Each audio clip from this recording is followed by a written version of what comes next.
Good morning. Today is the 28th of Iyar, and it's the 19th of May. The 28th of Iyar is known by many people as the Day of Jerusalem, Yom Yerushalayim. And the reason that it's called like this is because 56 years ago we had a miracle. The miracle was the 6-day war, and from a state of expecting complete annihilation, there were very dark jokes at the time. I wasn't born yet, but my parents told me about it. There were jokes of the nature of the last person who leaves should turn off the light, meaning turn off the light of the entire country. The atmosphere was such that the Arab countries around the land of Israel were expecting to annihilate the Jewish presence here. The miracle that happened was that in 6 days everything turned around, and this miracle was taken on many different levels. One of the levels is that people saw it as a military victory and how powerful Israel is and so on. What I heard from Rav Steinsaltz years later was that in 1967 they were dumbfounded by this miracle, especially the part that they had suddenly conquered, or at least freed to a certain degree, the Temple Mount in East Jerusalem. And the feeling was that, what are we waiting for? By certain people, by very few people actually. The feeling was, what are we waiting for? This is a divine sign that it's now high time to rebuild the temple. Here it is. We have it. There was never such a thing. Even though there were events in Muslim history where a Muslim leader actually wanted the Jewish people to rebuild the temple. There were other times. It wasn't always the way it is now.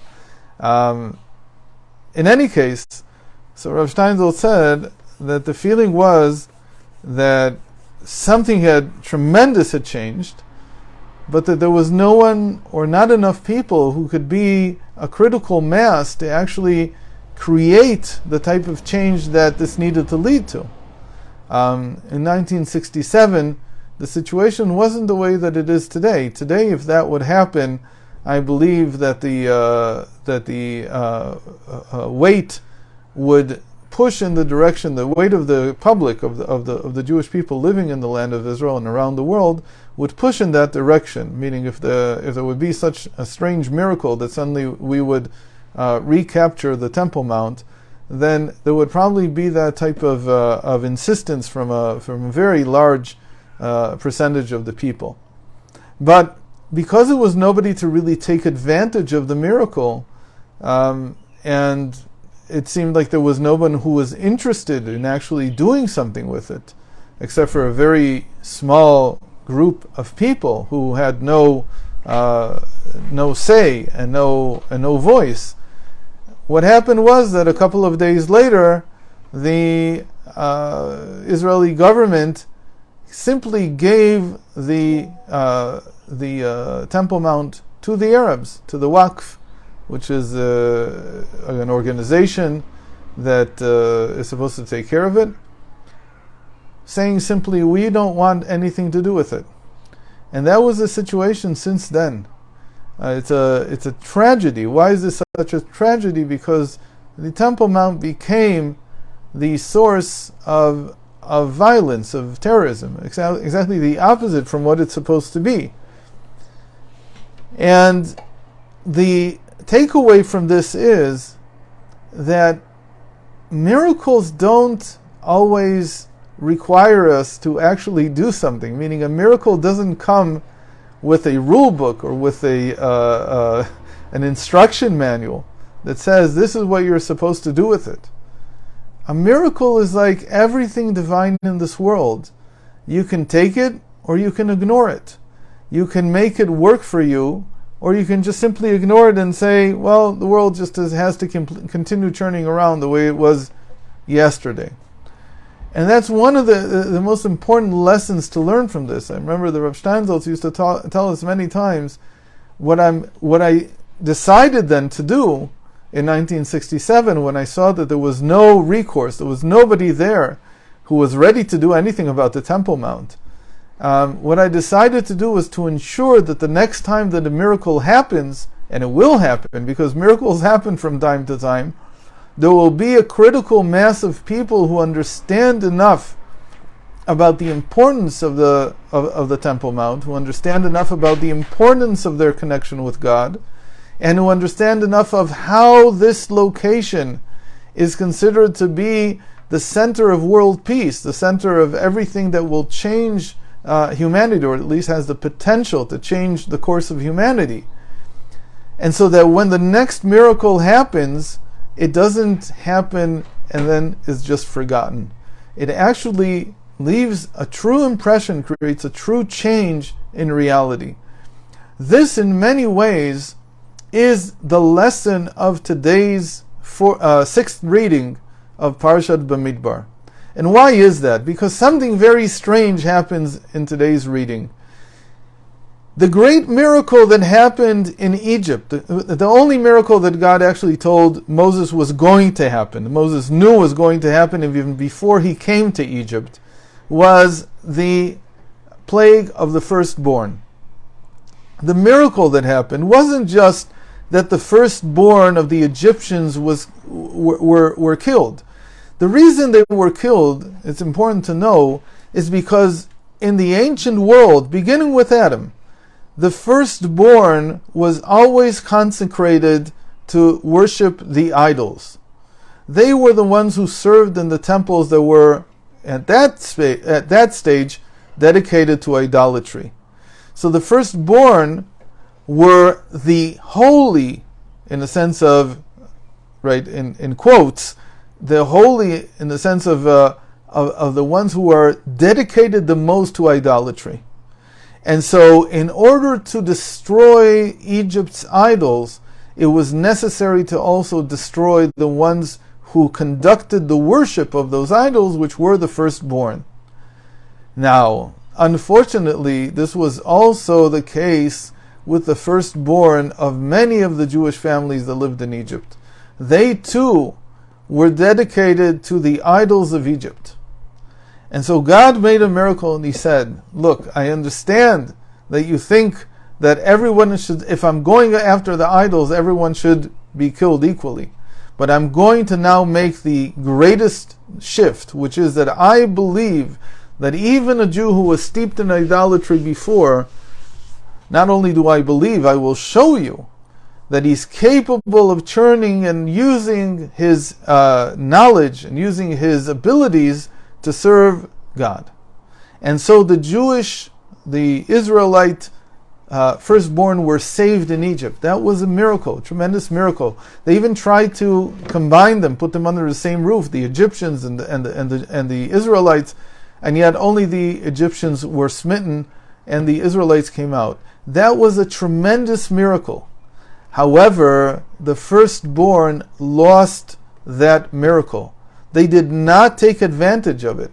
What they should have done was not only to thank God, but from now on to serve Him dutifully. Because here He took them out of their commitment to idolatry and brought them to serve Him. But the firstborn took part in the worship of the golden calf at Mount Sinai. And because of that, God said, you've lost your special position. You've lost your special place.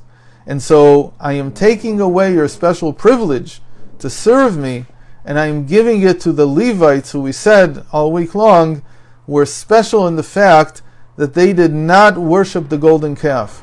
And they create the continuity, as we said yesterday, between the giving of the Torah in the wilderness and the keeping of the Torah in the land of Israel. And so this very strange thing happens in our sixth reading, that all the firstborn, who were 22,273 in number, were exchanged, as it were, for the 22,000 Levites that were alive at that time and whose numbers were just counted. But what happened with the additional 273? And what is that about in the first place? Does this number have any significance? So in number theory, in math, all numbers have tremendous significance. 273 is no exception. But in Torah, 273 is a very, very special number. Not only is it the number of the Levites that the number of firstborn that did not have a Levite with whom they could be exchanged. It is what is called the product of the first four covenant numbers. Now we can't get into the covenant numbers mathematically. I'll just mention them in terms of the Torah. The first four covenant numbers are 1, 3, 7, and 13. The product of these, 1 times 3 times 7 times 13, is 273. What are these covenant numbers? They signify the covenants that God made with man in the Torah. The covenant of 1 means that there was one mention of the word covenant when God made a covenant with Abraham over the land of Israel. He says, I give you my covenant that your offspring will inherit this land. Afterward, there's what is called by the sages the covenant of the Torah. 3 times that God mentions in 3 different places the covenant he is making with the Jewish people over the Torah, over the giving of the Torah. The 7 refers to the covenant made with Noah. God made a covenant with Noah after he came out of the ark, the covenant of the rainbow. The 7 also corresponds to what we know as the 7 Noahide laws. These 7 also correspond to the 7 colors of the rainbow, which was the sign of the covenant. And in chapter 9 in Genesis, when God describes the covenant he's making, he mentions the word covenant 7 times exactly. That's the covenant of 7. And then we have the greatest covenant in the Torah, the covenant of 13, which is the covenant that God made with Abraham over circumcision, the circumcision being the sign of the covenant. And there in Genesis, he mentions the word covenant 13 times. So the idea here is that God is saying, I made a covenant with the Levites to replace the place of the firstborn. This covenant already, even though it's not stated explicitly, becomes something that, like a covenant, cannot be changed anymore.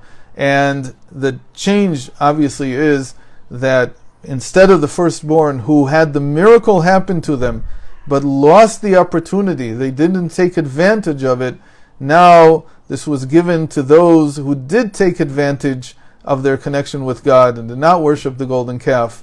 The Levites, who now become the servants, the ones who serve in the temple in the place of the firstborn. I wish everyone Shabbat Shalom, good Shabbos, and hope to see you next week.